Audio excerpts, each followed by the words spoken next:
This podcast is rated IS for incredibly silly and definitely contains bad words, bad jokes, and other bad content that should not be heard by anyone, least of all children. Or maybe it should be. We don't know. We're still not their parents.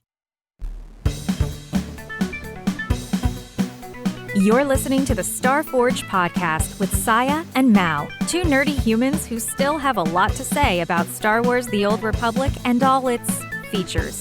Rest assured, the podcast is, as always, working as intended. This is episode 34, A History of Xpacs, Part 5, Onslaught. Hello, SWTOR players. I am the Mal. Oh, and I'm the not-so-famous Scya. I know, no one knows you by that name. You throw Swtorista around, though. Oh my god, Hey, put that back. Put that name back where it came from. I'm sorry, that's a bad word here. Speaking of the Mal, I actually made a character called the Mal. Wait, is it like THE space MAL? No, it wouldn't let me put that.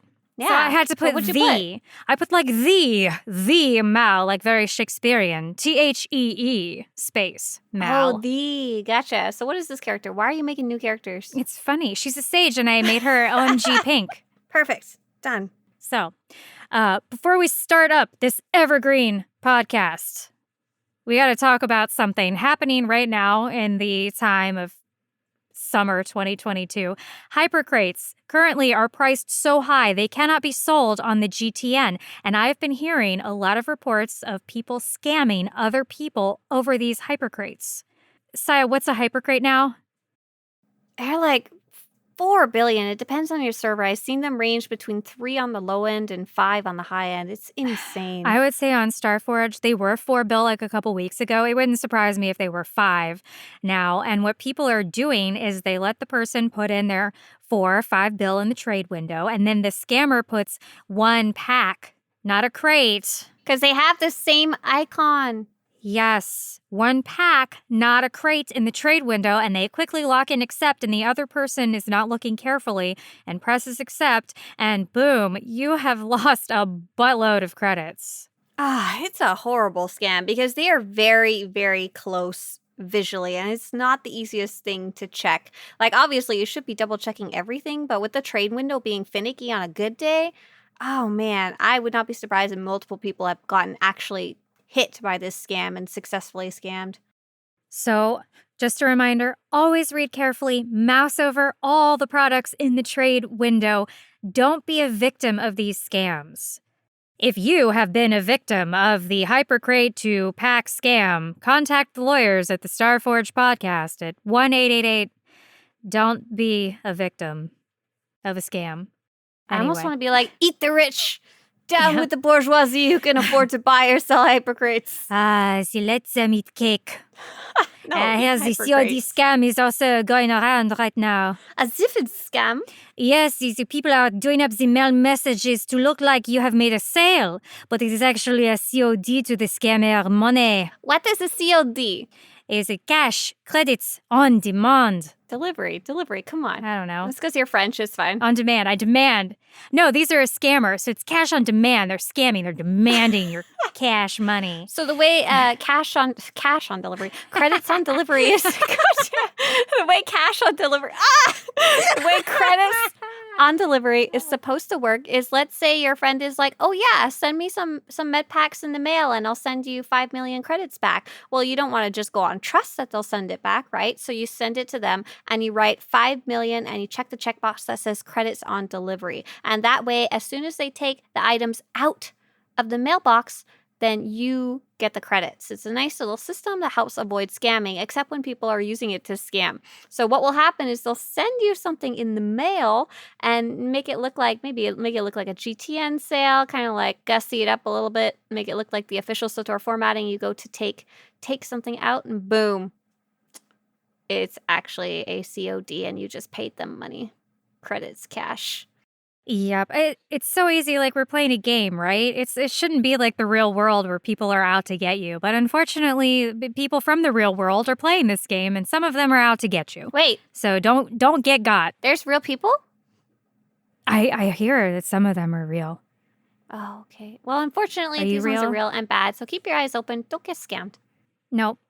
Especially not now, because we've got stuff to talk about. That might disappoint you, but not in a scammy kind of way. Disappointing other people while flying solo. All right. Welcome to part 5 of our History of Xpacs series, and we have finally hit good old patch 6.0 Onslaught. I feel, Scya, like this is what people are going to connect with and remember the best of all these Xpacs because it was so recent and so recently overridden. Ha ha ha ha ha. So if you don't want your spoiler-free brain overridden with our spoilery discussions for Onslaught, the exits are marked overhead, here, and To the here. left, to the right. Please keep your hands and arms inside the ride at all times. So this expansion story release was quite interesting. So they released Osis, which was quite story-rich and was pretty expansive planet. But more importantly, was not launched as an expansion. It was like just a big content update, and it came in December 2018. Although players were, of course, hoping for a full expansion, I think people were pretty happy with how much was on Osis. Although Mal doesn't have as much of an interest in the kind of expanded universe stuff as I do, players who knew the name of Osis were very, very interested in this because Osis is one of the planets that's very key to some of the Tales of the Jedi comics and kind of the ancient Sith and ancient Jedi lore in a very cool way. And a lot of those references and visuals and stuff like that did make their way onto the planet. And that was something that we were ecstatic about. But then, we didn't get the actual expansion until October 2019. Almost a full year later, with only an itsy-bitsy little story update on Dantooine in between. Once Onslaught actually launched, Osis was rolled into it, and you had to catch up with the story content on Osis if you hadn't done that prior to this patch. You could not skip it in your ship. The story brought us 2 new planets, Onderon and Meksha, a new flashpoint, and a new operation in full, not piecemeal, the whole thing, all the bosses. This is not a clap because we're doing a fuck up. This is applause for finally an operation with an X-Pack. Holy shit. Continue, please. This wasn't the most expansive expansion, but it did have the hallmarks, everything that an expansion should have. It had some new story, it had a flashpoint, it had an operation. It also came with, of course, the level cap increase. We could get up to level 75 with new gear, new set bonuses, and something new called a tactical item. And drumroll, please. A new playable species, the one, the only, the Nautilin. Hello, hunky fish man. And hello, bodacious fish lady. Actual character names. My goodness gracious me. They do not look good though, do they? I was shocked because I thought it was such a great idea because there are Nautilon NPCs, and little bit characters in stories running around. They look so cute and unique, and ours just, whoa, blah. I was so excited for Nautilins. I loved the way they looked in game prior to the launch. I don't know, they felt very alien but very beautiful to me. I feel like we'll never know the exact reasons why they don't match 1-to-1, but I assume it was technical limitations to make them match the humanoid faces and skulls, especially for the cutscenes. They have grown on me over the years though, and both my healers are Nautilins. Do we talk about how you've quoted yourself? You've quoted your evil alter ego here in these notes. I didn't quote myself in the notes. I was just trying to show you the picture of the Nautilins, how they look different over the years. Yeah, so she's got Okay, a picture look, shut up. She's got one Be of a quiet. Nautilon in the game looking real ugly and one on the right looking super cute.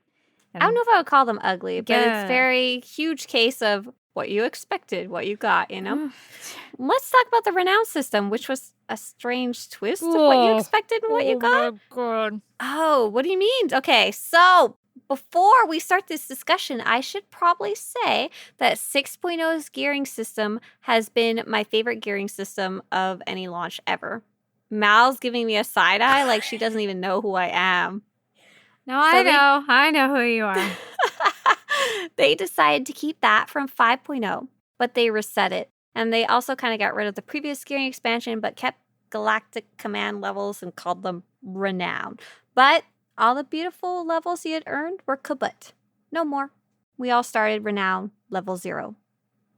And I had no strong feelings about that one way or the other, because I was just coming back to the game. Right before 6.0 came out, I had just come back, and so that was okay with me this time, Mal, with no strong feelings about something being scratched out and started from 0 again. Go play the lottery.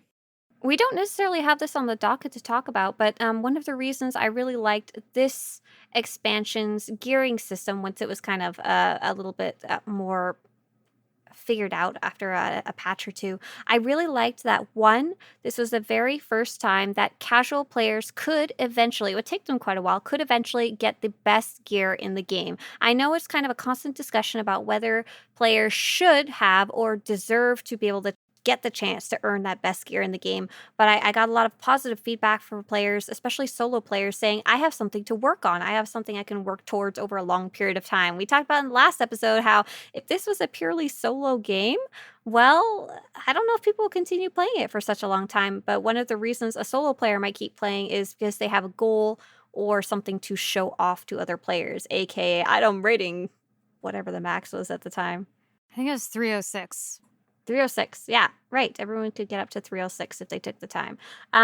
Mal, what didn't you like about this gearing expansion? So it's kind of like, it's kind of sketchy, right? Because people will say, oh, I'll join your group. I've got full 306 gear, and it doesn't mean shit. It doesn't mean anything. You're that stage on Nephra doing 11.5k DPS. Right. Gearing previously could be used as an indicator of skill level, at least to a little bit, but then it completely went out the window. I don't know if that's I'd like there to be some type of indication. I don't know if gear was the correct meter. I don't know. We're going to talk more about the gearing a little bit later. And we're going to talk about right now how crew skills went from 650 to 700. So once again, that staple of crafting skill levels going up.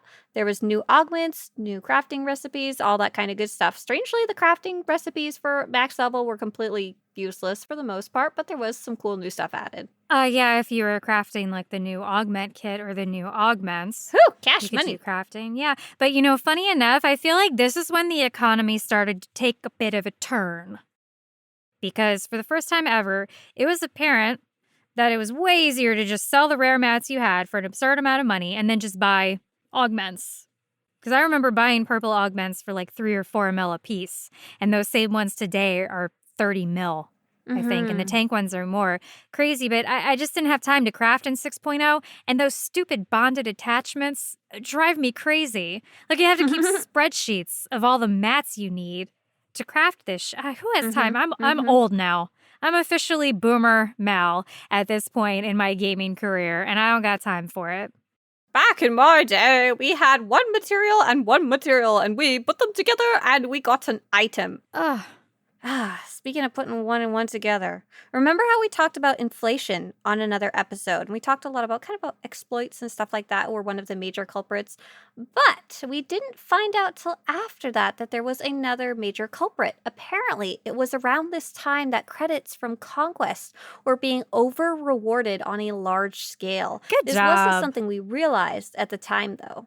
Now let's talk about the planets we got with this expansion, Onderon and Meksha. Both with dailies. Meksha had some heroics and a world boss, and both of them had story to go along with them that ended with a new flashpoint on Corellia called Objective Meridian that was slightly different Imperial side compared to Republic side. So for me, compared to what we saw in Iocath and like some of Kodfi and Kotet, I love Onderon. I will go do the dailies on Onderon still because the aesthetic of the planet really appeals to me. Oh yeah, I like the way it looks. And I loved getting all those little hidden achievements and stuff. It was just a nice place to be. It was bright, colorful. But on the flip side, you have Meksha, which is kind of this industrial city. Very different, yeah. With lights, very different. And I thought that's great because it was more like a Yavin 4 Rishi situation. It's kind of like you've got something to appeal to everyone. Force and tech. And the flashpoint is pretty fun. I don't think it's too long. A lot of people don't know how to fight Malgus at the end. Dear God, stop standing in the black smoke. You're just making more of them. Stop it. But I thought they were both nice planets. The heroics on Meksha are a little strange. Yeah, they were trying something different. Yeah, I didn't spend time doing those, but I loved getting the stuff on Onderon, and I got a lot of achievements on Meksha as well. And Meksha has a ridiculous world boss. Yes, what's his name? Karvok the pirate or something like that? Oh my God. I joined a group right when that planet came out. They're like, oh, let's fight him. You know, he must drop something really good. He has like 60 million health. That's ridiculous. It must have What taken do you get for fighting him? He dropped one crate of shit that like 20 people rolled on. Right, he was a world bosses, and world bosses were not dropping anything good at that point. Sorry about your life. Honestly, this story is pretty forgettable for Onderon and Meksha to me. Did you like the story part? Like with the king and then the fuel crisis, I think? No. Yeah. And you know, I've played it like a billion times because it's a great way to go from 75 to 80. But I just blast through it because it's really not that interesting. I will say, though, if you are playing Imperial Saboteur, so Saboteur up until this point, I will be spoiler-free. I'll be spoiler-free about this. If you are playing Saboteur up to this point, it's just little stuff like, ooh, I sabotaged the little fuel tank. Ooh, I sabotaged the water. But something real spicy gets to happen on Meksha Imperial side. I feel like all that saboteurness like 100% pays off. But otherwise, the story is just part of the resource war. I like more of either the force-related stories. Those are key to my heart. Or for my tech classes, these kind of tech-based stories that are like personal, like the Havoc Squad, the stealing of my ship as a smuggler, stuff like that, very personal.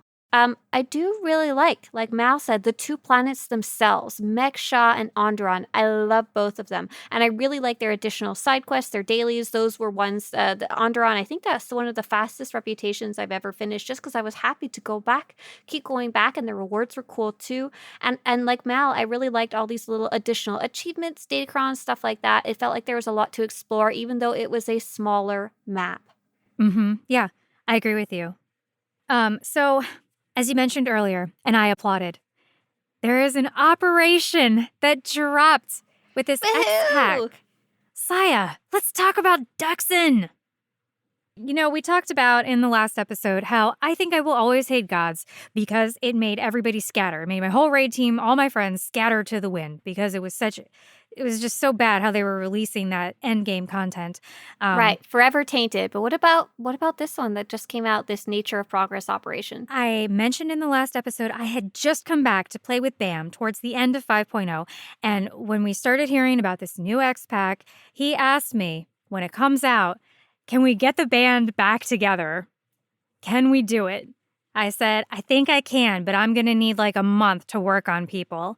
And we'll see. So for a month, I'm like, hey, casually sowing the seeds to everybody. And by the time this dropped, what do you know? I got my husband, who had quit the game. He probably hadn't played in 3 years, maybe longer at this point, to come back and heal with me. My IRL BFF Norin, Vaz, goes without saying, that's my ride or die, and I don't think he ever really unsubbed either. Elros, and 2 people Bam had played with for a little bit while we had all quit, one of them being Lokio, and the other person I met during this Xpac is Sayeri. I feel like I'm going to cry because she is one of the best and most awesome humans that I have ever had the absolute pleasure to know. She is probably the best person I have met in the past 10 or 15 years. And she is someone who always builds me up and loves me no matter what. Sayeri, I will always love Duxon because that is the operation we ran when I got to know you. And so I think that is why I will always love that operation so much. You're getting sad too. Don't look at me. Stop it! I also know Sayeri and like her quite dearly. God, and also for the first time, I got to heal with my husband. That was kind of super fun, you know, because for a while, when we raided together, he always tanks and I healed.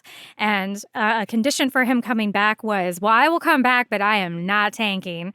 So I'm like, that's okay. He ran a commando healer we've talked about before. He was very good at PvP commando healing. I said, fine. Bam says you can do that. You can heal with me. And it's great because when shit's going wrong, you don't even have to key in.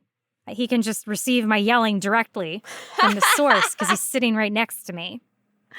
I've heard once that a former World of Warcraft developer said one of the main reasons leave their game, so an MMORPG, was because friends had left. That was like the number one reason. So friends coming back, that's got to be just an awesome, awesome feeling and a huge motivator for playing and continuing to play. So having new content released, good content, solid content, completed content, not like a single boss that's going to be stretched out over the next year.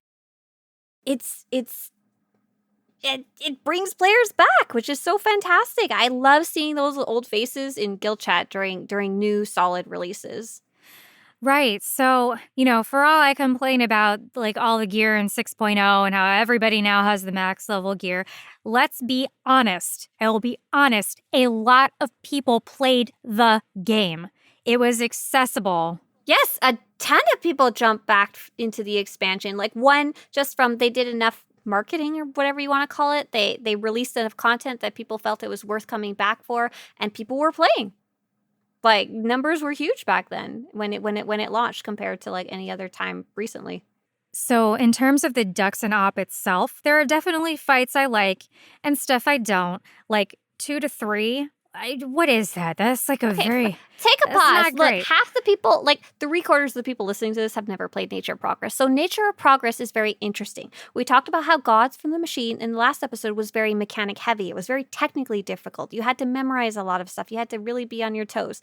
Duxon, they wanted to do something different. It is a bit easier, but it's a bit weirder. So the first fight, pretty standard kind of boss. It's got some mechanics, but nothing crazy. But then the second and the third boss are very different, and I don't hate them, but they are very strange. We call them running fights. You're literally on the move the entire time. It's the opposite of standing here whacking the boss with your lightsaber. And then the fourth boss, pretty standard, and fifth boss is very interesting and chaotic. Lots of button pressing and different phases that you can mess around with compared to other bosses. So Mal, these number 2 and 3, you're talking about these 2 and 3 bosses because they don't really have a name. There's no boss at the end compared to right. I didn't even understand they were bosses or phases of the fight when I was trying to read guides about them before it came out. What do you think about them being so different? To have one of them be like that, okay. To have 2 of them like that, I don't love it. And I felt like the first boss was very straightforward, like you said. And then, gosh, when you get to those Trandoshans in the room, we're like, thank the train. God. I forgot the train. Thank God. A boss, thank the good gods, a boss fight that has some structure and makes sense and everybody can have jobs. And, as usual, though, I don't love the shit you have to pick up. I don't love the stems. No, I find that very tedious. Oh, I didn't mind that at all, honestly, as a tank. I mean, it's just, I don't want to pick up stuff. I'm like, oh God, it's just like gods pick all this crap up off the ground. But the Huntsmaster fight would be great if it worked right. Right, that one has a lot of bugs, yeah. Learning Apex, like when that was fresh, oh boy, it was a lot can go wrong very quickly. It's a lot to heal. It takes good communication. Right. Have you run this one Nightmare mode? We did run some fights Nightmare mode. We did too. Because me and you, I had the opportunity to actually go and finish hard mode, veteran mode, Nature Progress with you and the rest of our Team Potato, and that was really satisfying. But the running fights were certainly a bit of a head scratcher to learn compared to everything else. I do really like this with casual people, though. I was very scared to run this one with my 16 Team Chaos random people, but oh my God, it is so fun and so weird and so chaotic. Just fantastic for that. Hands down, one of my favorite ones to run with Team Chaos. But to me, it doesn't matter. I love all the fights, even the ones I don't really love, because of Sayuri. So that's it. And she listens to the show. She listens all the time. So she's going to hear this. Maybe not this Friday or next Friday, but she's going to hear it. And she's going to know. Anyway, let's go back and talk about We're not talking about gearing. Sayuri anymore. Yeah, we're going to talk about We're the talking gearing. about gearing. Yes. She gears fabulously. So, anyway, what are we going to talk about first? We talked about like the aspect of who could get gear and the item rating and stuff like that. But let's talk about the change to the gear itself, and that's tactical items were one of the big ones. One of the concepts that was pushed during this expansion was the idea to give us more choice in how we play in combat, not just higher numbered gear. They used the term, I think, lateral gearing, like horizontal gearing instead of just vertical gearing, getting your numbers up quite a bit when they were talking about it. Yeah, what was that? And on top of that, we also got new set bonuses, and this is the first time that each class had more than one set bonus to choose from. That so the tacticals, the set bonus gear, there's so much shit. Like I saw this and I thought, why did you make so much of this stuff? 500 different. They were trying to give us choice. 500 different sets of gear. 1,000 tacticals, and only 30 of them should ever be used by anyone, ever. I think it's so confusing. They were attempting to give us choices. It just was not the correct direction, but that's what they were trying to do. But they spent so much time on They these did. set bonuses Oh, that they are did. stupid. Just stupid. Like there's one, oh my God, you get, it increases alacrity. Oh, 4 set piece increases alacrity by 5% while your health is below 50%. And 6 sets of this increases your alacrity by like 10% if your health is below 50%. What? You spent time on it? Like, there's so much stuff just didn't need to be made. And then they made some that were really good that were locked behind Dachshund. I don't want to talk about this. I'm going to cry. I still don't have my trooper tank set. Still to this day, emergency power eluded me. Emergency power eluded you. Oh, speaking of emergency power, what else made you cranky about this? So now we've flip-flopped back, and the set bonus is now tied to the shell and not the armoring. Wah. For all these years, it was on the shell, and then they moved it to the armoring, and now they're going to move it back to the shell. Oh. And you know what we didn't even talk about? You can get the 306 gear. Within the gear, there must be 100 different armorings, all numbered and lettered, 1,000 mods, I forgot 1 billion about this. enhancements, and you know what we didn't mention in here either? They had amplifiers. Oh on my God, them. amplifiers. Like, Oh no, and those got scrapped by the next expansion. yes, LOL. because I saw people every day on the fleet. I'm a Vanguard DPS. Which of these 100 set bonuses should I be wearing?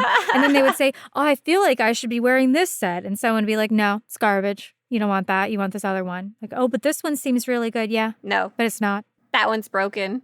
It would be great if it worked. So there's like massive spreadsheets about best in slot. Okay, so, we're doing Nightmare. I want to have best in slot. So now I'm waiting forever to see if I get an R2 mod. The armoring right. with the... So, oh, I need to tell Oh a my story about God. before this expansion came out. So before this expansion came out, another player, she runs a wonderful website called mmobits.com. She took a look at what was on the test server, and I think she probably looked a little bit at data mining to try and figure out, okay, what options do we have for gearing? And she made a chart. And looking at that chart, it looked like to upgrade our gear, it looked like we had to go through like 600 tiers of gear to get the best gear rating. And I remember the whole player base was in outrage because we saw that chart and we didn't have a lot of other info. We didn't have a lot of explanation from the devs on how it worked yet. This is pretty standard. Sometimes stuff's on the PTS, but it's not done or ready yet. Oh my God. And then everyone had 306 in like the first couple months, and it was not a big deal. But Mal's talking about best in slot. So best in slot is not only the highest item rating you can get, but also the technical best stats. So this is really for players who are going way and above and beyond for gearing, like she would for her teams.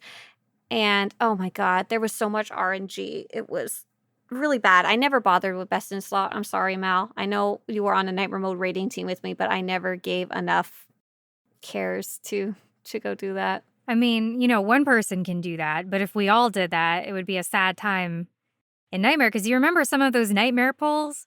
Every bit of DPS counted. Every bit. Some of those fights, especially if you're working within the confines of this person only brings this class, this person only knows this class, then if, they can't swap to what makes that fight, easy mode, then you've got to work with what you got, and every little bit counts. That and just trying to get the right relics and the right implants with the right stats. And the right set bonus, and then the amplifiers. And then I found it, but then I've rolled, 2 million credits for these amplifiers. It's so much for somebody starting the game, a nightmare. We had played for years, and I'm trying, me, Vaz, all our old ass minds trying to we use the put term this all together. master now, not nightmare mode. Who cares? So I did mention earlier that all of this added together was the idea to give the player more choice about what they could do. You could choose your set bonus. You could choose your mods within even a few stat points. You could choose your amplifiers, your augments, your tactical, your set bonus. All of this did give you a lot of choice, but it was honestly a little too much, and a lot of the choices were garbage. So you just had to sift through trying to find out which ones were even good. But I think players did like the concept of having choice. And this, in the next expansion, we'll be talking more about how they made these changes to the discipline tree instead of it being directly on the gears. So you could, click the button instead of having to keep track of 6 pieces of gear. Right. And can I just say the boxes of garbage we got for everything we did, I felt like I spent most of my time in Swtorista cleaning my room. I can't go out and play ops, guys. My inventory's full, and my cargo bay is full of boxes I don't want to open. I'm getting ready for Kaisaiken. Just throwing it all on the ground. Right. It was a very item-heavy expansion in a way that wasn't really good. Didn't really get much better item-wise in the next Xpac, but we'll talk about that eventually. Well, my inventory looks a lot better. Yours does. You should see mine. Well, I mean, that's on you. No offense. Yeah, it is.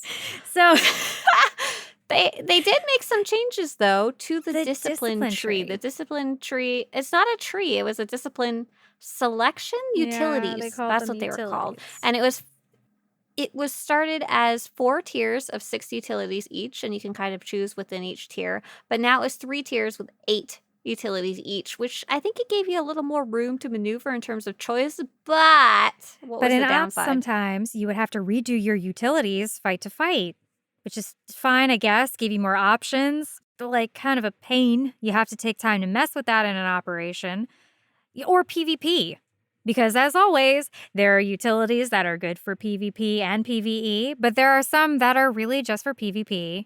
And some that are really just for PvE. And it is it's terrible when you're on a nightmare timer run. You got to know quickly what changes to make and execute it without wasting more than 30 seconds.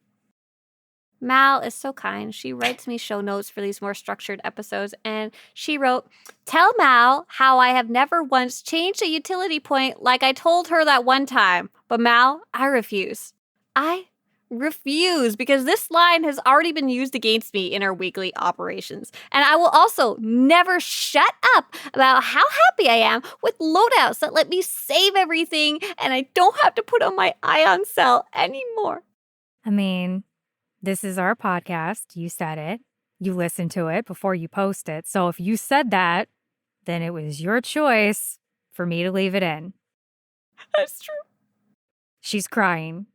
Oh, jeez, she's crying. So that's enough. That's enough about 6.0.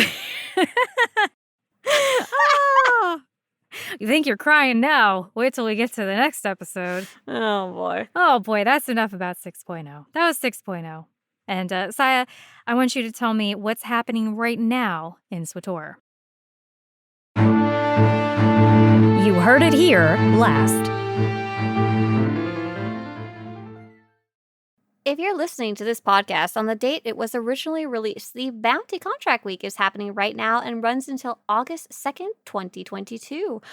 7.1 is slated for release of mid-summer 2022, and the devs seem to be sticking hard to that, so let's hope for the best. We're pre-recording this episode, so keep your eyes on the dev tracker for a potential date. Because summer seems to be winding down, right? So, let's see. Hey, whatever happened to the Nar Shaddaa nightlife? Is that a fall event now? Is it gonna overlap with Life Day? I don't know. I'm really wondering if it's still going to come out in summer, because it's always been a summer event. But, summer is kind of running out here. So It'll be in the we'll winter. see. Like I said, we're pre-recording. So keep your eyes on the dev tracker. They did confirm it will be coming out this year, though. And there's some new rewards on the PTS.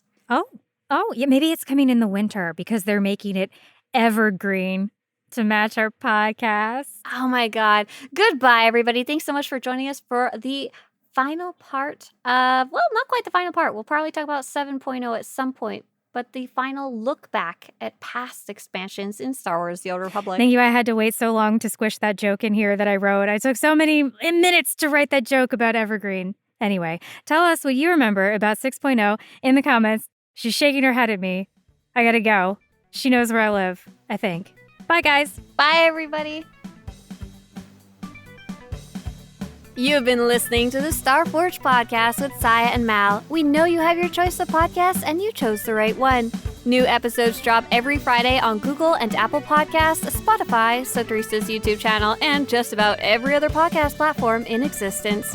For show notes, pictures, and other information, visit starforgepodcast.com. Hit us up on Twitter at StarforgeCast. We love hearing from you. Thanks for tuning in. We'll see you all next week.